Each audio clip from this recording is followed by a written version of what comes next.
La Corporación Renovación Carismática Católica y la Escuela de Misioneros Juan Pablo II presentan al misionero laico Juan González Torres compartiendo las enseñanzas sobre la teología del pecado y sus consecuencias. Hoy escucharemos el tema número 33, la vida y el destino de los hombres después de la muerte. Primera parte.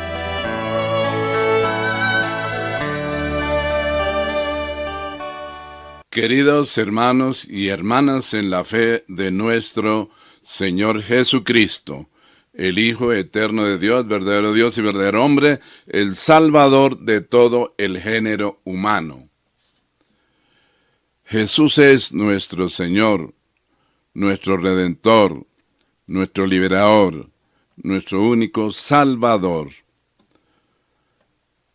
Estamos durante estos días reflexionando sobre un tema muy importante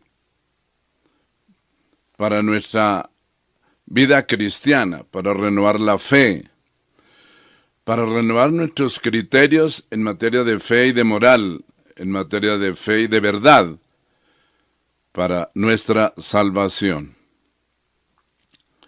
Estamos realizando la nueva evangelización de los miembros de la Iglesia, basada en la Sagrada Escritura, en los Evangelios, y también basada en la doctrina de la Iglesia, porque la Iglesia es maestra y madre desde hace más de 2000 años. Mis queridas hermanas y hermanos, estamos reflexionando sobre un tema muy importante que se llama el pecado y sus consecuencias. Pero al terminar este libro, estas enseñanzas, quiero compartirles esta enseñanza que se proclama la vida y el destino de los hombres después de la muerte. Ese es el tema de reflexión que nos ocuparemos al terminar este bloque sobre las enseñanzas del pecado y sus consecuencias. La vida y el destino de los hombres después de la muerte. Muy bien. El Catecismo de la Iglesia Católica, que es aprobado por la Iglesia, por los prelados de la Iglesia en el mundo entero, que es norma de verdad, de fe para nuestra salvación, en el numeral 1007 dice, hablando de la muerte, que es el final de la vida terrena. Nuestras vidas están medidas por el tiempo, en el curso del cual cambiamos, envejecemos, y como en todos los seres vivos de la tierra, al final aparece la muerte como terminación de la vida. Y en el numeral 1013 dice este catecismo, la muerte es el fin de la peregrinación terrena del hombre, del tiempo de gracia y de misericordia que Dios le ofrece para realizar su vida terrena según el designio divino y para decidir su último destino. Cuando ha tenido fin el único curso de nuestra vida, dice el Concilio Vaticano II, el Lumen Gentium número 48, ya no volveremos a otras vidas terrenas. Esto dice la palabra de Dios y el Catecismo de la Iglesia Católica, donde contiene las verdades para nuestra salvación, las verdades de la fe cristiana católica. Está establecido que los hombres mueren una sola vez, Hebreos 9:27. No hay reencarnación después de la muerte, no la hay.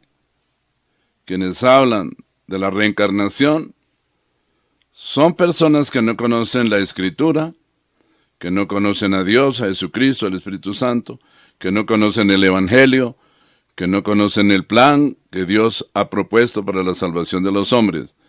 Esas son personas que están en el error, en la mentira, en la herejía. El concilio, el catecismo, la Escritura es clara. No hay reencarnación después de la muerte.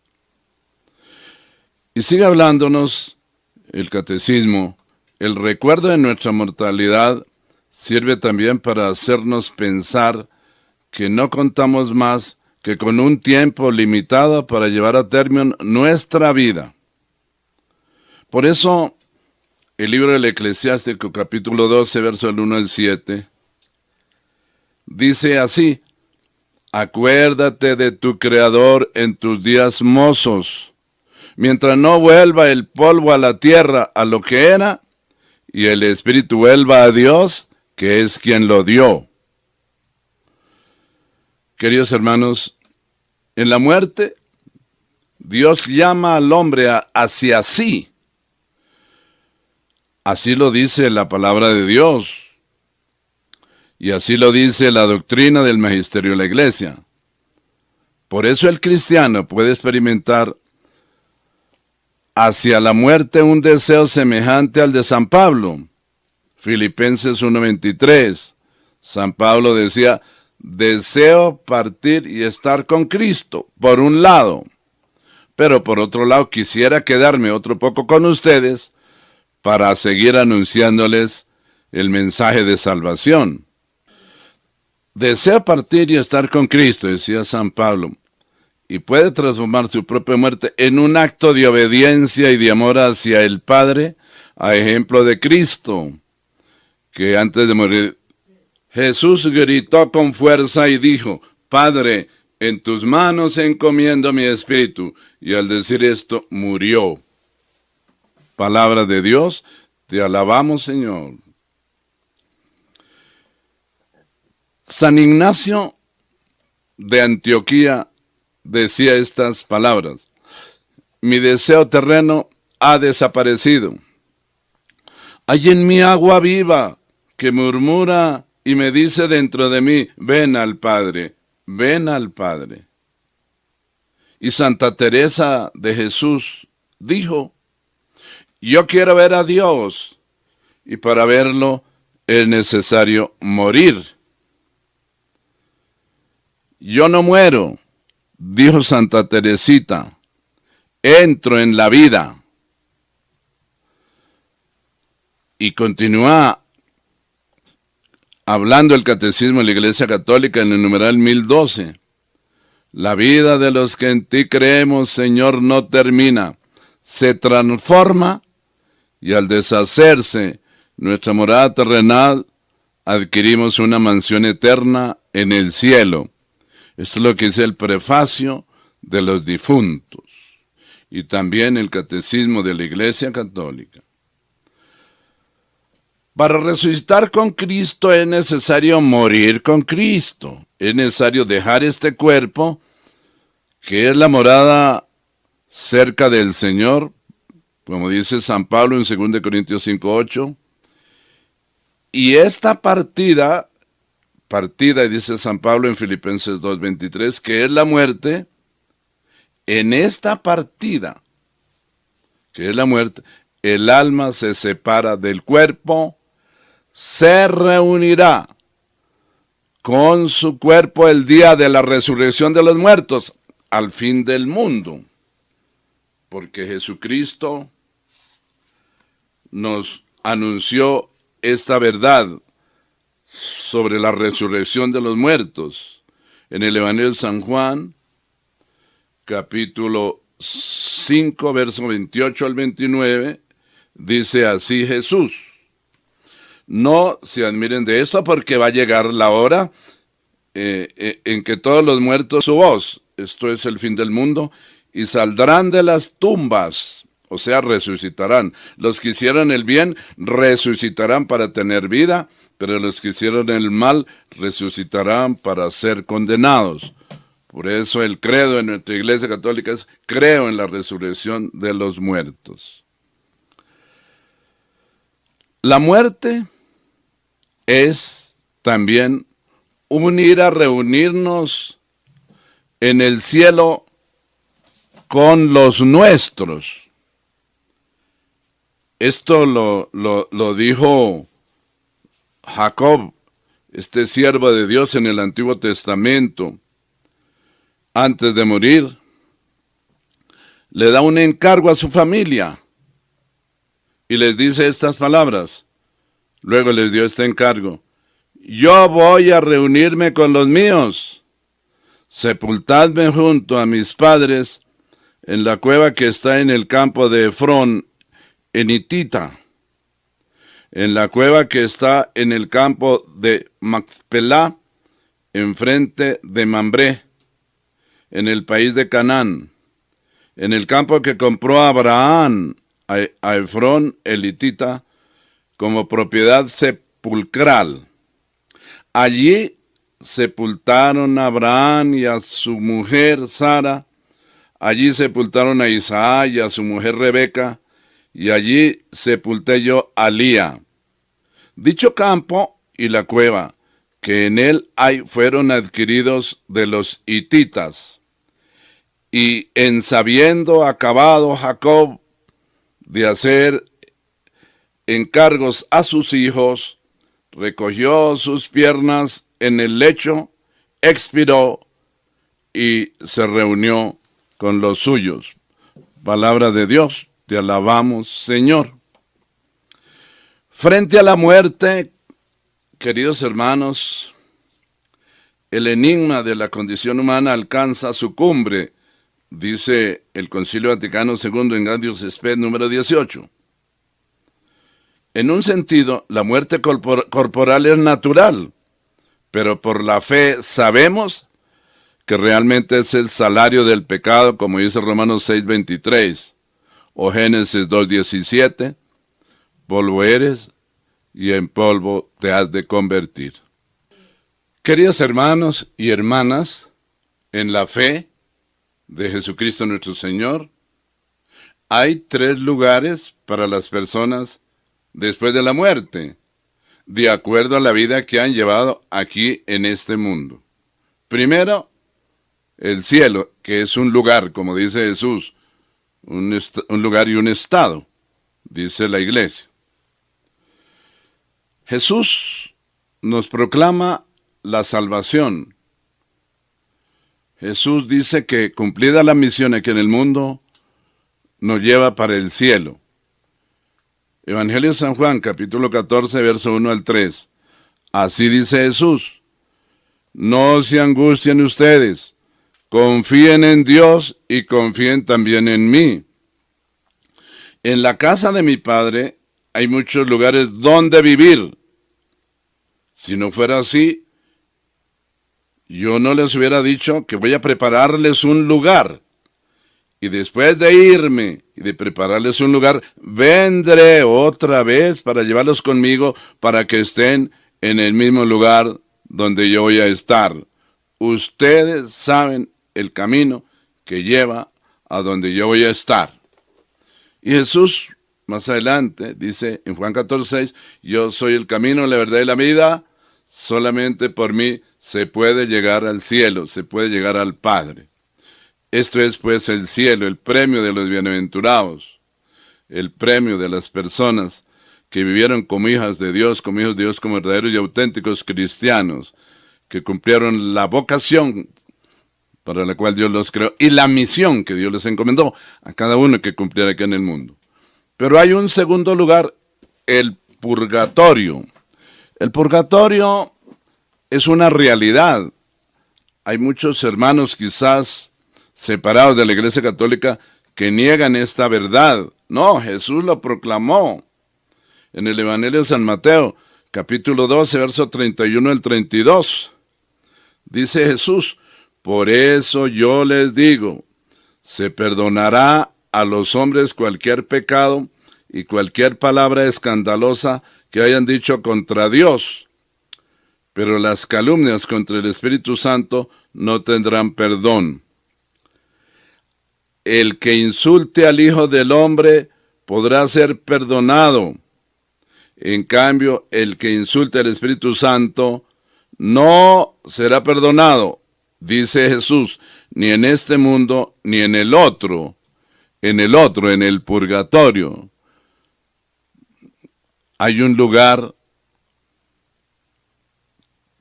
que es donde van las almas que murieron en estado de gracia, pero no completamente han sido expiados o perdonados sus pecados. Entonces dice, no se le perdonará ni en este mundo ni en el otro. Pero también existe el infierno. Jesús, Ave María Purísima. Pues en la parábola del rico Epulón y Lázaro, Jesús habla del infierno.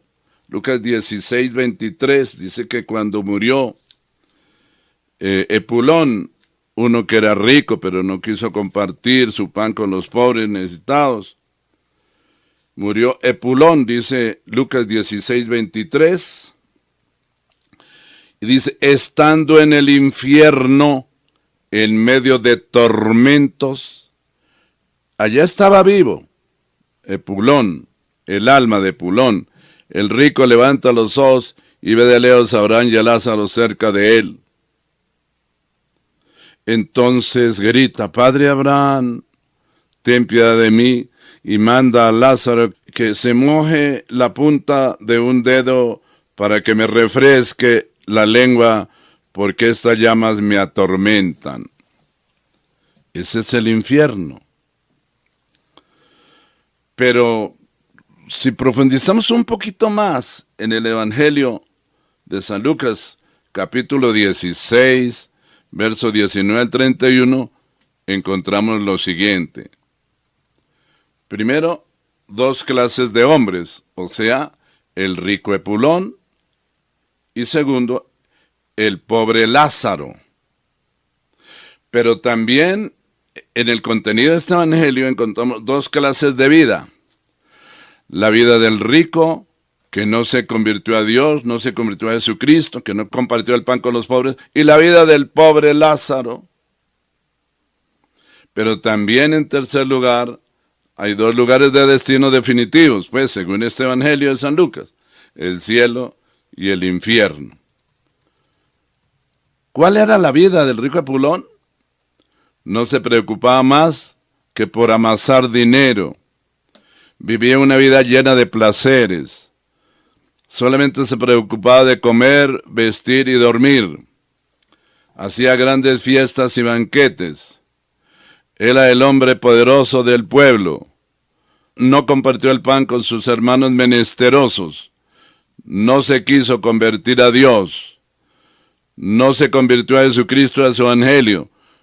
No quiso aceptarlo en su vida como su Señor y Salvador. No quiso aceptar el perdón que Dios por medio de Jesucristo y por medio de la iglesia le otorgaba. ¿Cuál era la vida del pobre Lázaro? Era un hombre pobre que aguantaba hambre y sed. Era un hombre pobre y enfermo. No tenía ropa decente para vestir. No tenía techo donde dormir. Pobre, pero honrado. Pobre, pero conocía a Dios y lo amaba con todo su corazón, alma, entendimiento, mente y fuerzas.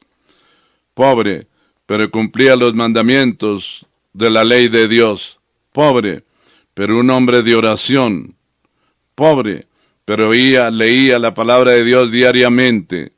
Pobre, pero cumplió la voluntad de Dios. Pobre en bienes materiales, pero rico, como dice la palabra de Dios, en el apóstol Santiago, rico en gracia y en bienes espirituales. La palabra de Dios en el libro del apóstol Santiago, capítulo 2, verso 5 al 7, dice así. Queridos hermanos míos, oigan esto. Dios ha escogido a los que en este mundo son pobres, para que sean ricos en fe, y para que reciban como herencia el reino que Él ha prometido a los que le aman. Ustedes, en cambio, los humillan. ¿Acaso no son los ricos quienes los explotan a ustedes y quienes arrastran los llevan ante las autoridades? ¿No son ellos quienes hablan mal del precioso nombre que fue invocado sobre ustedes? Pero también Jesucristo habla de lo que va a ser la bienaventuranza de los que reciben la salvación. Y en el Evangelio de San Lucas habla de la felicidad y de la infelicidad. Lucas 6:20 al 23. Jesús miró a sus discípulos y les dijo: dichosos ustedes los pobres, pues el reino de Dios les pertenece. Dichosos ustedes los que ahora tienen hambre, pues quedarán satisfechos. Dichosos ustedes los que ahora lloran, pues después reirán. Dichosos ustedes cuando la gente los odie, cuando los expulsen, cuando los insulten, y cuando desprecian su nombre como cosa mala por causa del Hijo del Hombre. Alégrense mucho, llénense de gozo en ese día, porque ustedes recibirán un gran premio en el cielo, pues también así maltrataron los antepasados de esa gente a los profetas. Mis queridos hermanos, ¿cuál fue en síntesis el destino del pobre que vivió según los planes de Dios? La palabra de Dios dice en Lucas 16:22, pues bien, murió el pobre y fue llevado por los ángeles hasta el cielo cerca de Abraham, al paraíso. Quiero recordar la oración que algunas de nuestras madres nos enseñaron cuando éramos pequeños. Santo ángel de mi guarda, mi dulce compañía, no me desampares ni de noche ni de día, hasta que me pongas en paz y alegría con todos los santos, Jesús y María. Pero ¿cuál fue el destino del rico Epulón, que representa al hombre pecador? Lucas 16:23. Murió también el rico y lo sepultaron, estando en el infierno, en medio de tormentos. El rico levanta los ojos y ve de lejos a Abraham y a Lázaro cerca de él. Queridos hermanos y hermanas, estamos invitados, convocados por Dios, a convertirnos a Jesucristo y a su Evangelio, para recibir el perdón y la salvación eterna. Las primeras palabras de Jesucristo hace 20 siglos fueron estas: conviértanse y crean en el Evangelio. Polvo eres, y en polvo has de terminar. Por eso, estas enseñanzas nos tienen que llevar a tomar conciencia de la verdad sobre la vida y el destino de los hombres después de la muerte. Pidámosle a Dios, porque dice San Pablo, Dios quiere que todos los hombres se salven y vengan al conocimiento de la verdad. Pidámosle a Dios que nos conceda la gracia de nuestra auténtica conversión a Jesucristo y a su Evangelio, que recibamos el perdón y que recibamos también la salvación eterna. El Señor los bendiga. Les deseo un feliz día. Continuaremos mañana compartiendo todas las demás enseñanzas sobre este tema. Feliz día.